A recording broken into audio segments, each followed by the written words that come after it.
Hey, folks, Bruce Kittle, George Kittle, and Emma Kittle here. We are rolling into Seattle. This is week 14, game 13 for the Niners. They're back at home this weekend in beautiful confines of Levi Stadium after traveling out east to Philly to take on the emphasize 10-1 Eagles. After a little bit of a slow start in the first two series, they won 6 straight possessions for 6 straight touchdowns. Mr. Deebo had a huge day of 138 total yards on 4 receptions for 116 yards and 3 TDs.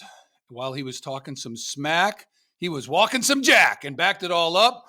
Shout out to Randy Moss, who before the game challenged Deebo because he had been talking and didn't produce in the NFC Championship game. Randy, we're looking for an apology. Go ahead and bring it on. What do you say now? Anyway, Brock was excellent again. No INTs, 4 TDs on 314 yards thrown. Defense was great, holding Eagles to just 46 yards rushing. Limited Hurts to just 20 yards rushing. That was their leading rusher. That's embarrassing, but oh well. On those scrambles, while adding 3 sacks. Coverage was amazing and repeatedly shut down the throwing game. Next up, our good friends, the NFC West rival Seahawks, who are now 6-6. They lost 4 of the last 5 games, including just 2 games ago to the Niners, 31-13 in Seattle. With the Cowboys hosting the Eagles this weekend, the NFC number 1 seed is up for grabs, and every game counts, and you're getting it live here right now. Let's go. Bam. Bam. I loved it. I mean, fired up, baby. Let's go. I think Dad needs to do the openers all the time. Those are You know what? This is the reason I passed it off, because in the script he goes, while Deebo was talking some smack, he was walking some jack and backed it all up. That's and a I was Bruce like, that line. sounds like Isn't that a great that sounds line? like a Bruce line. I'm gonna need to pass it off. I don't know if that's gonna land when I say it. Oh, Emma, you'd be great, but Bruce just has that energy. Okay. Okay. Thanks, guys. Hi. Hi, Emmy. Also, to everybody on the internet who's going to tell us we're using these mics again, we know. We were going to film last weekend or the other day, and it just didn't happen. So we're using the microphones, and they're great. They're great. Allegedly. I can't hear it, so I think I sound beautiful. So beautiful. All right, we're rolling. Week 3 All right, boys, let's go. at Eagles last weekend. Victory 42-19, now 9-3, fight for the number 1 seed. We're not going to debrief that because we're just a few days away from Seattle, and we're always looking forward, getting our mind right. But we just got to talk for a minute. How great was it to go into Philly, have that kind of game, get that thing off your back, and get a big win there on opposing field turf?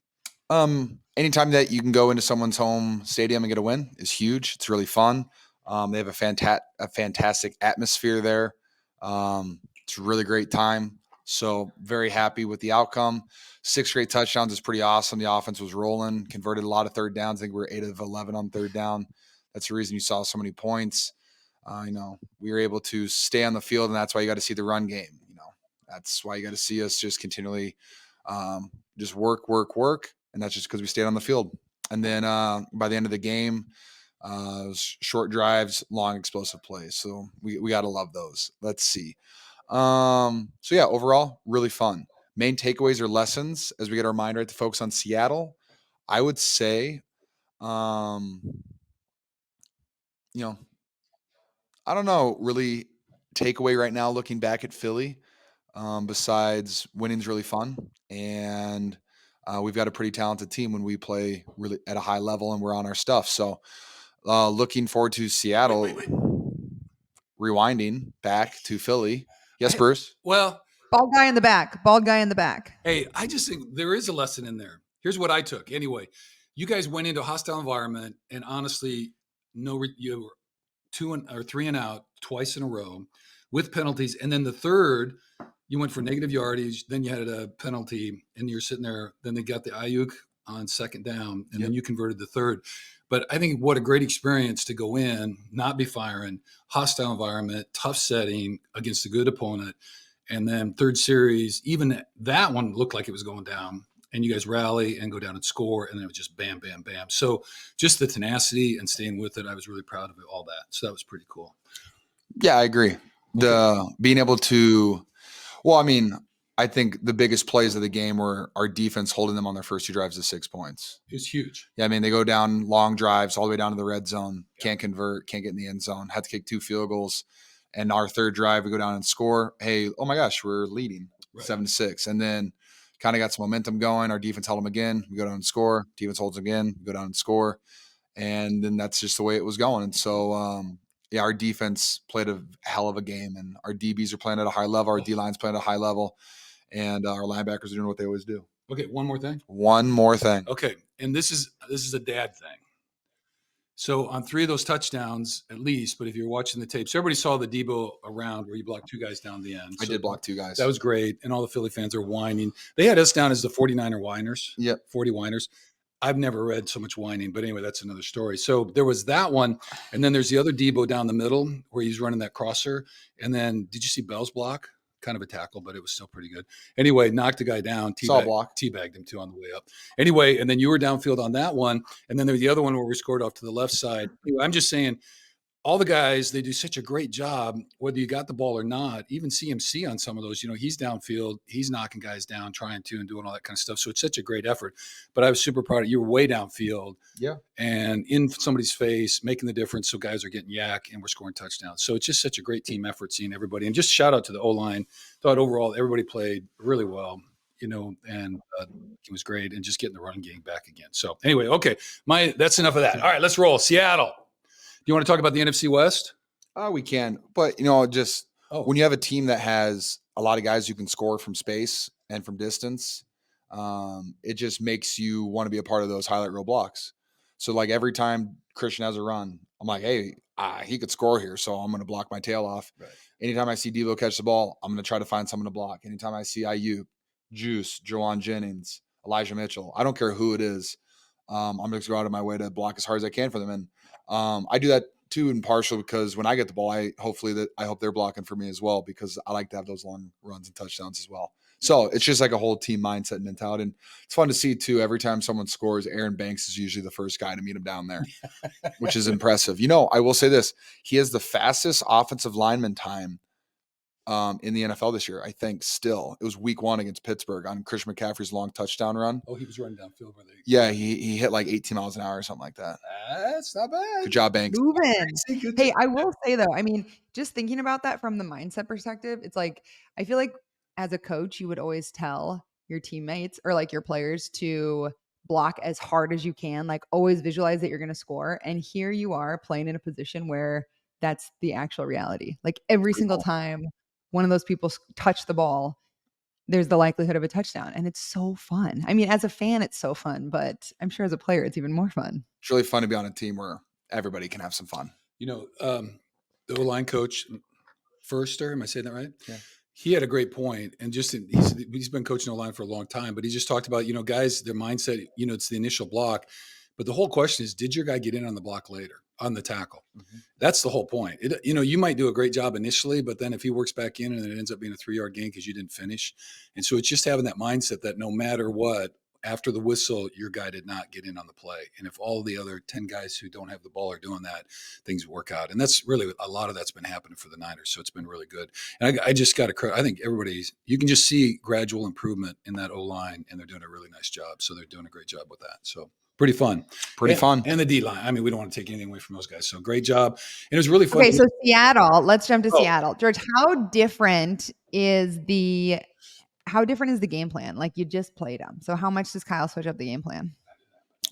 No, we don't. The game stat, plan, Dad. Yeah. No stat, Dad. No, it's not a stat. No, he wants to go through the entire NFC West, NFC East, NFC North, NFC South, AFC North, AFC South. He wants to go through the whole NFL, their games, their top players, and all their stats. That's just Bruce. He loves ball. Emma, I can't tell you how different the game plan is. Who do you think you are?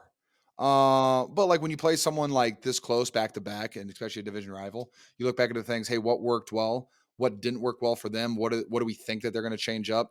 I mean, it's kind of like a cat and mouse game, or it's like, hey, they think that we're going to do this, so we're going to do this, but they know that we know that, and so we're going to do this instead. It's just like one of those things. So at the end of the day, you just kind of go out there and you do what you're really good at. Maybe a wrinkle here or there. But like, you're not trying to reinvent the wheel by any means. You're going to go out there and, okay, what is our team the best at? We're really good at yak. We're really good at moving the ball in the run game. Hey, let's just focus on that. So that's what we're going to do. I hope. I love that. Thank you. NFC West standings and results, Dad. Do you want to go through all of these? Well, I just think it's we know what we did, and we know. Well, Okay, good.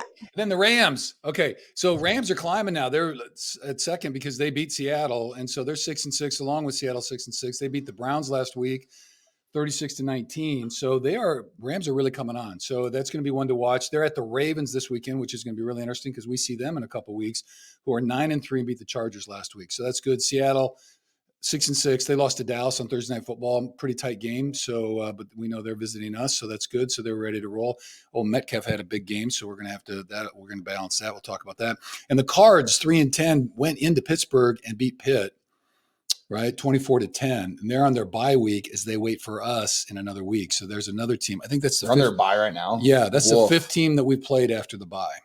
So anyway, week 14 bye is brutal. That is brutal. So they certainly need it. I know all that kind of stuff. So, but there's a lot of that's not even fair. Anyway, there's nothing easy left in the NFC West. Every game's going to be tough against these rivals, so it's going to be really exciting all the way down the stretch. Okay, all right. Seattle preview. We talked about it 6-6. They lost 4 of their last 5, but they're still playing tough ball. They played really well down at Dallas and just couldn't quite get it done. Dak went out of his mind, so that's all the way to go. So just played him. We already kind of talked about that. Is there anything else you want to talk? I've got main players, Geno and Metcalf again. I just saw something that Geno might have gotten hurt at practice. Oh, I didn't see that. Yeah. Well, we don't wish injury upon anyone. No, that just makes it interesting. So you never know.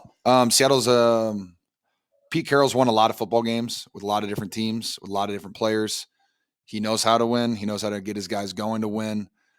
This is not going to be any type of, we beat them by 18 points last time.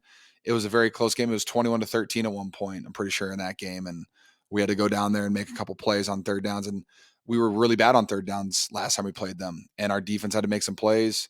We had a couple 3-and-outs in the third quarter, pick 6. So, I mean, that, our defense is playing at a high level and allowed us to sputter for a second before we, put our foot back on the gas. But this is, we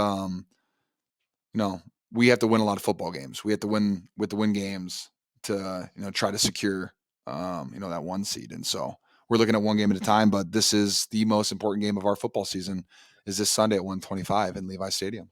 Yep. All right. I'm not going to say anything about stats. I'm going to generalize it in this. Eagles or Seahawks? That's Seahawks. I didn't change that. But so I will just say this about the Seahawks, and this is really misleading and can be kind of like, ooh, they're not very good. But they are not in the top 10 in any NFL stat that we keep track of, except they're 8th in sacks. They're tied with us actually in sacks with 36. So they are bringing some pressure. Everything else from scoring, points allowed, points per game, yards per game, passing, rushing, everything else, they are in double digits and often 20-something. So it's a little misleading that way. So they haven't, statistically, they're not. And on the other hand, Niners are in the top 10 in every single category that we monitor. So they're playing statistically great football, but we know what that means when you play a rivalry within your own division. Not a thing. So we know they're going to come down. We know they got a chip on their shoulder, and we know they're going to be ready to rumble. Yeah. Any big keys to victory? Keys to victory are don't turn the ball over. Defense, keep stopping the run. They got their running back number 9. I think it's Kenneth Walker. I think that's his name, number 9, though. He's very explosive, huge cuts, big body, runs through people, very physical back. So he didn't play against us on Thursday night. He's a difference maker. He's really good at football. Honestly, my number 1 key to victory is, besides turning the ball over and stopping their run game, would be special teams. Seattle has a fantastic special teams unit. Unfortunately, we lost George Odom, who is going for another Pro Bowl, all-pro season. He was balling out, leading our team in tackles, and a whole bunch of other things. But so we're down George, or I like to call him Greg, and he calls me Greg, which is a really fun relationship that we have. But, other guys will set up. But, Seattle special teams unit has done damage in the past. You think back to playoff games. They threw a fake field goal touchdown pass when they played the Packers and upset them in the NFC Championship when they were losing 16 or 17-0. They ran a fake punt on us in the first quarter in 2021 for 75 yards and a touchdown.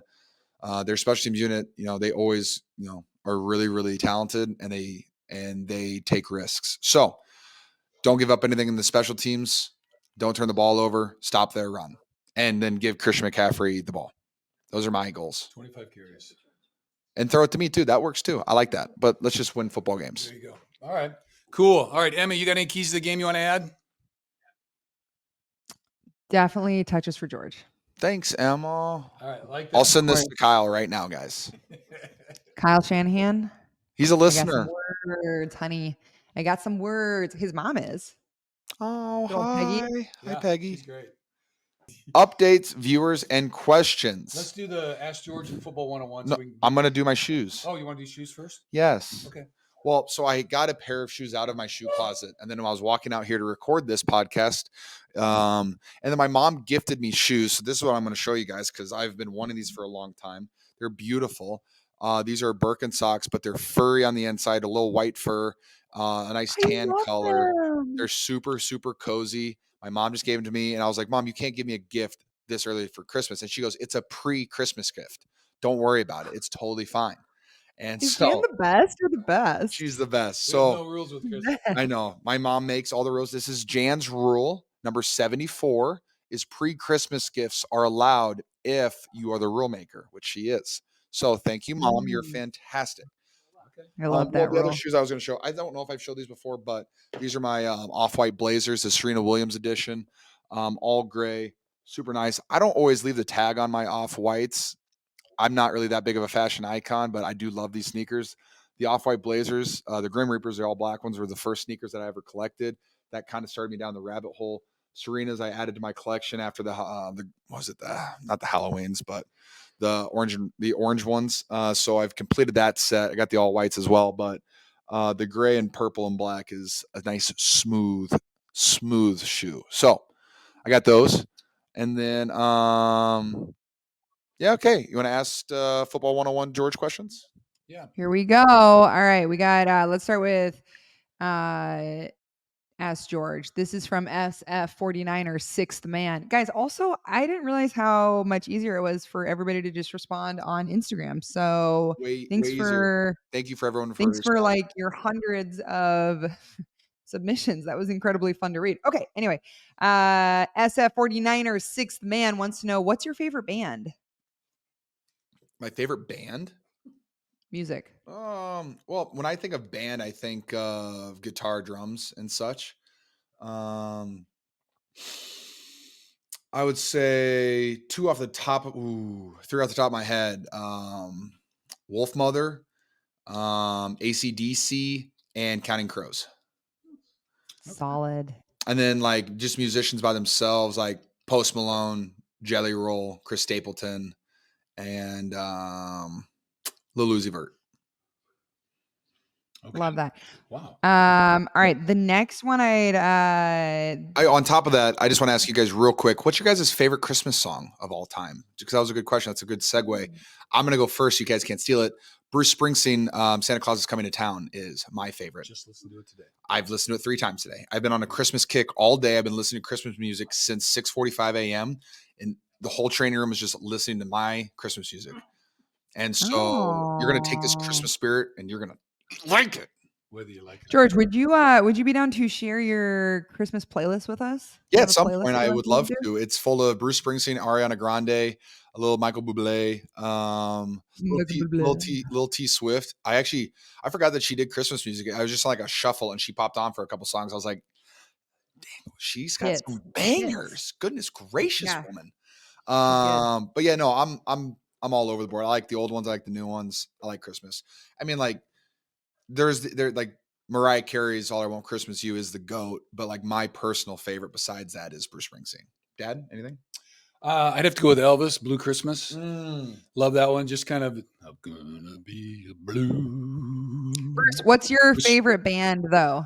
What's my your favorite band? I'm kind of down a tie. The ones I always kick back to, like it. Tool? Well, 3. I got Tool, Pearl Jam, and Rise Against. Oh, Rise Against. Amazing. All right, we're moving on. Stop talking about music. Okay. The next major category, and there were probably 30 people who wrote in about this. We want to talk about your hair, George. Yeah, sure. What's up, guys? But first of all, we want to talk about why did you grow it out? Why did you grow your hair out? What do you use in your hair? We need to know the hair care routine. Any chance you would chop your hair? What type of wind would it take for you to cut your hair? If the Niners go to the Super Bowl, would you cut your hair? The list goes on. Why did I start growing my hair? I want to do something different. I had long hair growing up a little bit when I was playing soccer and stuff like that. I never really shaved the sides. That's new. But in 2018, I was like, let's just try something different. And I just watched the movie Fury with Brad Pitt, the tank movie. and he's got the shaved sides and just longer on the top, Peaky Blinders ish. Sharp. And I took that to my barber and I was like, hey man, let's try this. And he was like, all right, let's do it. And he did a really good job originally of like gelling it up and slicking it back. And then I realized that that's way too much maintenance for me. And I can't stand in front of a mirror for 10 to 20 to 30 minutes and mess with my hair. I got other things I got to do. I like sleeping and hanging out with my wife and going to work. So I love my parents too. Anyways, so then I just kind of let it go. And like that look was just kind of like, all right, well, it is what it is. And then I just kind of kept letting it grow. And in all honesty, the only reason my hair is still long, like I do like it, but my wife loves it. And if she still likes it, I'm going to keep the hair growing until she tells me to cut it, because as long as she's happy, I'm good. Hair products and routine. Claire got me some stuff. I can look it up and we can share some of it. I could also post like the first day I got the haircut. I got some nice black and white photos of me and my parents. I think it was for my birthday too. It was like October 2018 is when I started it. So we can share those photos so you guys can see that. Tell them about the best haircut you ever had. No, I can't do that. No, I just in case that one person hears it, I'd feel so bad. It's hard for me to. No, your COVID one that I gave you. Oh, that one. That was that one was almost better just because you were my sister. But yeah, no, you weren't the best. Butchered. Emma does not know how to fade. Like I think in general, I did medium. I did like a C+. Were you bleeding? It's like I asked for a medium steak and she gave me a well done steak. Fucking fried. Still that edible? thing was fried. Yeah, so 20. Okay, sleep number bed. Georgie, sleep number bed or no sleep number bed? I have what's one your here in number? California. I have a sleep number bed in California. When you get into the NFL, you get like a big gift card from Sleep Number in the NFL. So like every NFL player hopefully uses it. If they don't, if you're an NFL player that somehow listens to this and you haven't used your Sleep Number discount code thing yet, please, I'll take it from you. I'd love to. I'd love a new Sleep Number bed. But What's your number? I have it on auto, and so it just adjusts with how much I move. I think I used to be like 85, literally like 85. I like a firm mattress. If it's too soft, I can't sleep on it. Like I'd almost rather sleep on the floor. I'm a firm mattress. Claire is like if I'm like a medium, she's like a medium rare when she sleeps. Yeah, that photo, Mom.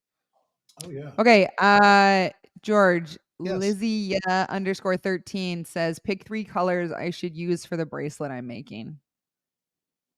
3 colors for the bracelet you're making.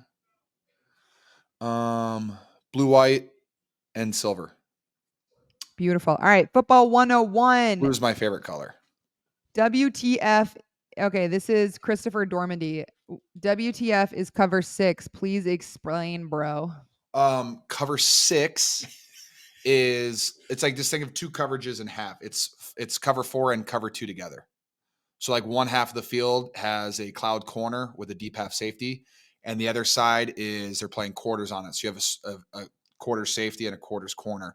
And so it's just kind of a way for them to kind of mess with the quarterback, to show something that it isn't. And then it's like quarters is a better run stopper than cover 2 is. So you can kind of the way that they balance it. And I'm not going to go into talking to you about how like I know why and when they're doing all that stuff. But it just gives the offense something different to look at. What defines a tight end? What defines a tight end? I mean, at the end of the day, if you're playing the tight end position, you're a tight end. And then it's just what's your mindset and what's your mentality and, how good of a tight end you want to be. Anybody can be a tight end, but can anybody? You can be a tight end. Yeah, 100%. I want everyone to try tight end. Like I said, I always talk about it like this is that the tight end position is so fun because you get the opportunity to do everything. You get the opportunity to run block. You get the opportunity to do all the play action stuff. You get a pass pro. You get to catch the ball. You get to score touchdowns. You got to be downfield blocking for the boys. You can occasionally, I've had a couple rushes in my career, like handoffs. Like you can do some cool stuff with it, and it's the only position that you really get to do everything. And so I'm a huge fan of it, and I really enjoy being good at it. And so I try every single day to be great at all aspects of it. So yeah. Last question. What is your favorite type of block? My favorite type of block. My favorite type of block possible is a triple. Or let's see. This is wow. See, now you're gonna get. This is a great question. Oh my gosh. So, my two favorite blocks would be either a triple block, which is a combination block between the tackle and the tight end. So, like a tight end tackle combo is called a triple. A tackle guard combo is called a double, and then a guard center combo is called a single. That's all on the front side. So if I'm running to the left with Trent Williams, I'm going to run a triple with Trent Williams, and then the guard and the center are going to use a single most of the time. And then if you're on the backside, it's ABC, right? So then you know if you're front side or backside. Those are the calls that you're making, and they're different other places. Don't get me wrong. Like in college, we had different calls.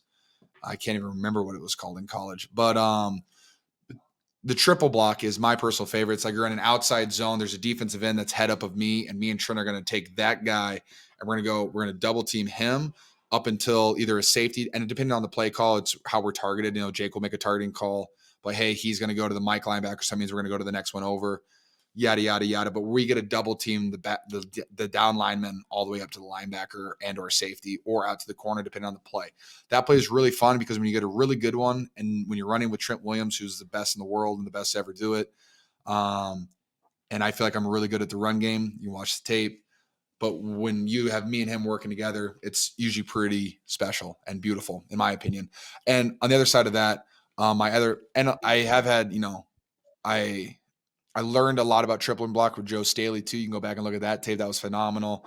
Mike McGlinchey was fantastic with me as well. He's one of the best run blocking tackles in the NFL today. And my guy Colt McKivitz is holding it down this year. And I didn't want to leave out my other guys that I've played with, like Justin School, who stepped in and we went 5-0 in 2019 with, and Brunskill was at our right tackle for a while there while Mike was hurt. So every tackle that I've got to play with, fortunately, has been very talented and has also enjoyed run blocking. So I love triples. My other favorite block in the run game is called a C tray. That is gap scheme. So you see the power, you see the pulling guard, the kick out blocks, guys pulling, inserting. The C tray is the front of that. And so that's when there's let's say there's a 4 technique, a guy head up over Trent Williams on the left side outside of Trent Williams. So here's Trent. If you can see me, if you're on audio, just podcast, I'm sorry, but if you have Trent Williams as the left tackle, I'm the left tight end. We're going to combo block the guy in like a straight line. I'm going to punch it. Trent's going to put his hands on him, and I'm going to punch that guy's hip and try to push him as far as across the formation as I possibly can before getting to the backside backer and either pinning him or I can wheel him out, which opens a lane. And then when you see a perfect power play or a counter play is what we call it, you'll just see the running back run straight down the hash like an interstate. And it's just so pretty. And if you want to see some of those things, wow, we do power and gap scheme very well. It's really fun. Like when you get a free shot at a guy's hip and you can just punch that thing. And that's a lot of thing that people don't teach. And I learned that from my old tight ends coach. They don't teach this. If you're a tight end or a offensive lineman, the easiest way to move anybody is by punching their hip. A lot of guys have good balance. Hold on, punching. Well, when I say punch their hip, I'm going to put my hands on them or my shoulder pad. Like I'm low off the ground and I visualize myself as an airplane. Okay, so going to take off low to high, and my shoulder pad and hands are going to go through his hip bone and shove him as hard as I possibly can across the formation. And I'm going to work my way up to the linebacker. And if the guy's too far down, let's just say he's a 3 technique, he's a little bit too far away, I'm going to still try to get there. But if there's no one else in my way, I might just climb straight to the backer. But there's nothing like punching that hip. But love it. That aiming point's going to change though if he's wider than that, right? Yeah, for sure. I mean, if you don't have an angle on the hip, then it's going to be 2 guys on the front, and you're going to. Yeah, no, and if he's splitting me and Trent, then hey, we might go hip to hip and go straight vertical on it and stuff like that. And there's different coaching points for that. Yeah. But if he's a 4 technique or down tighter, you can really have this nice angle right at the hip, and you can just punch the hell out of it and get a lot of great movement. It's really fun. You guys should try that sometimes. Take your significant other, have them get into a nice 3-point stance, and just fire off and shove them into the hip, and they'll just go flying. It's hilarious. Well, and then make sure put your 5-year-old as a linebacker up there so you can chip, knock her down, and then climb to the 5-year-old as they're trying, and put an ice cream cone so when they come flying across, you can wheel them out too. So wheel them out. There you go. And it's also too when linebackers sometimes when they know what you're doing, they try to plant their feet. And as soon as they plant their feet, and you keep your feet moving, you keep that nice inside hand and you torque, their feet can't handle that momentum and that power, and it just goes flat back, boom. And it's really fun to do that too. It's not necessary every single time. You don't want to have bodies in the hole, but I think like one of the best power plays, Pittsburgh Steelers 2019, and we had some really good ones last year against Carolina in 2022 on the road. We've had great ones this year. We've had some good run tape this year, whether it's, anytime we're in Gaps game, I'm a huge fan of it. And George, just tell us too, though, I mean, you need a back that can do it. Because like some backs struggle with that, and because it's not always clean, and sometimes it's a B gap, and sometimes it's a C gap type of thing, the way they play it. So I just, in CMC, he does everything really well. But I mean, that is another thing I think he does really well. He finds that gap in the gap schemes and really accentuates. And there's different gap schemes, and like we have gap scheme without pullers and stuff like that. It is what it is. But yes, your running back has to help you. But I will say that there are some lanes that I have made with my tackles that Emma could run through for 10 yards without getting touched. I'm pretty quick. No, Okay, I would like to remind you, I'm pretty quick. Used to be. I would say I could compare to Deebo, maybe to Christian. When you were like 13, maybe. Because you were bigger, faster, and stronger than everybody else. Okay. And anyways, do we have the next one? Another question or not? Or what are we doing? How many you got here? We have like 500 more, but we're not going to answer them. Okay, I have to go on a date. So what's the quote of the week, Dad? Okay. Oh, that's it. Well, I just want to mention, I want to shout out last week we had Irreverent Warriors in. We had vets at the Eagles. We did for them, and then, of course, they were all Eagles fan, but we sent them. So thank you to the service, though. Just a reminder, this week we had December 7th, Pearl Harbor Day. And so just a reminder about the sacrifices people make. And so each week we're sending at least 4, and sometimes we've had a game where we're at 20. Enrico. Yeah. Oh, yeah. And Rico was there, too. So George's high school buddy. My best friend from high school. Yeah. One of my best friends. Rico He Suave. drove up for the game. It was his first NFL game ever, going into Philly. And I just told him, I was like, hey, man, just letting you know, if you wear red, you're going to get smack talk. Right. And it's going to be deserved. And he was like, huh, well, it's worth it. I can't wait to wear your jersey. And so, Rico, you're a real one for that. And I haven't seen that man in a couple of years, too. So I was pretty pumped about that. And thank you for your service, Rico. You're the man. And he brought a buddy of his who's also, they're both still enlisted. So that was pretty cool. So, all right. So Irreverent Warriors. This week we're doing, again, we got 4 Irreverent Warrior vets coming. That's pretty cool. Then we've got 2 other Army vets. Shout out to Jack Wartzberger in Dubuque, Iowa. This is Jack's cousin. Anyway, so she's in the Army and bringing an Army buddy with her. So that's pretty cool. So anyway, charity was last week was Cafe Momentum. This week we are honoring This week, we're going to honor the Eric Armstead Academic Project. It's in the Bay Area, Sacramento. It's dedicated to ensuring that every student, no matter their socioeconomic status, has direct access to the resources that they need to thrive. The Armstead Academic Project provides youth with positive spaces, tools, and academic support to unlock their potential and achieve their goals. And on top of that, Eric was just renominated for 4th-time nomination for the Walter Payton Man of the Year Award. And which is just, it's awesome. It's incredible. Eric's a fantastic human being. He's a great teammate. He's a great leader. He does all the things the right way, constantly working on his craft, constantly working on being a better person, constantly working in his community. Him and his wife do so much for the Bay Area and Sacramento. It's been incredible to be kind of a part of the journey. We've been teammates for 7 years now, and just to kind of see how it's grown, and also just all the time and the dedication he puts into it. It's really, really impressive. And I hope that you guys had an opportunity to see the video that the 49ers posted of Coach Wilkes talking about it, and the video of all of the D linemen talking about how awesome Eric is. It's true. Eric might not be the most outspoken person, what you guys see in videos and stuff like that, but he's a pro's pro. He handles his business the right way. And when he does speak, everybody listens, because he's a very smart and genuine human being that everybody really, really appreciates to have on this football team. And he's been having a hell of a season. So we're very, very, very proud of Eric to be Walter Payton Man of the Year Award for the 4th time. It's incredible. And keep going, Eric. You're the man.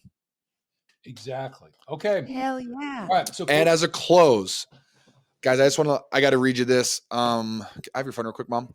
But this is what's really cool, guys. The time is now for Pro Bowl voting. And the cool thing about Pro Bowl voting is the 49ers, we have some guys that you can vote for. And I know you 49ers fans are going to do a great job of going to vote. You guys are fantastic. I know that. But you know what?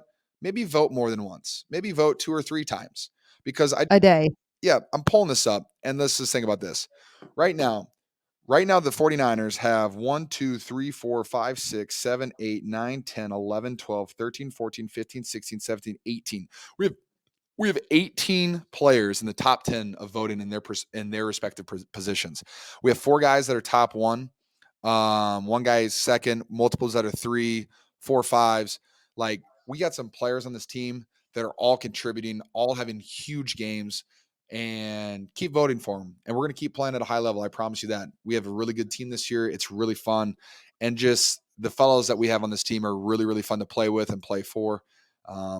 It's been an absolute blast. So get out there, vote. Hey, no, also this, I always tell people this. You know, you guys have seen me wear my hat that says "Call your mom" today, and you know what you should do? You should call your mom, have a great conversation with her, and then tell your mom to open up that 49ers app and vote for the Pro Bowl for your favorite 49ers players, which is all of them. Come on, And then Mom. have your mom call her friends, and then do that. Mom friends. Call your friends and tell them to call their moms, and have all of them vote for the Pro Bowl and the 49ers. And after a while, we're going to have so many votes. It's going to be fantastic. Jen has a 40 We're all going to be at the Pro Bowl. Jen has a 40 vote minimum each time she gets on. My mom votes 40 times a day for all of us. Yep.